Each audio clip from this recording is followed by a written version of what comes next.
If I'm going down, it's going to be in a blaze of glory. So I didn't know what to do, so I just sat there in a chair in the cell. And sure enough, these two guys walk right into my cell. Both obviously Aryans. One had a swastika tattoo that took up the entire front half of his neck and face. It was enormous. The other one had "fuck you" tattooed on his eyelids. So every time he blinked, you know? So I jump up and I go, "What do you want?" Right? And one of them, the big one with the swastika, he's like, "Take it easy." He goes, "Are you the new guy?" I go, "Yeah, so?" He goes, "Are you a fag?" I go, "No, I'm not a fag." He goes, "Are you a rat?" I go, "No, I'm not a rat. I didn't have anybody else in my case." He says, "Are you a chomo?" I go, "I don't know what that word is." He goes like I'm stupid. He goes, "Chomo, child molester." I go, "No, I'm not a fucking child molester." He goes, "Okay, you can sit with the Aryans in the cafeteria." I go, "Oh, okay." So I guess I'm with the Aryans now. A couple of days later, this black guy walks in, and this guy is 220 pounds of rock-solid, knotted muscle. And I was like, oh, I'm not going to last 5 seconds against this guy. So I jump up and, "What do you want?" And very gingerly, he hands me this newspaper. The Daily Call. It's the newspaper of the Nation of Islam. And I'm on the friggin' cover. And he says to me, "Reverend Farrakhan says that you're a hero of the Muslim people." I go, "Oh, okay." And he said, "I just want you to know you're not going to have any trouble with us." I said, "Okay."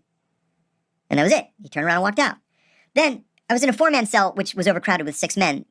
Overcrowding in prison is a terrible problem. And 4 of the other 5 were members of Mexican cartels. MS-13. One of them was MS-13. The others were Mexican cartels. Mexican Mafia, Borrachos. I forget what the other ones were. But anyway, one of them said to me, "Are you educated?" And I go, "Yeah." "Can you write my appeal?" I go, "I'm not an attorney." "You said you were educated." I go, "Well, I am." "Well," I said, "most lawyers are idiots anyway." I said, "Sure, I'll write your appeal. How hard could it possibly be? He's guilty anyhow, right?" So it took a couple weeks. I go through his case papers. I write an appeal. The appeal's denied.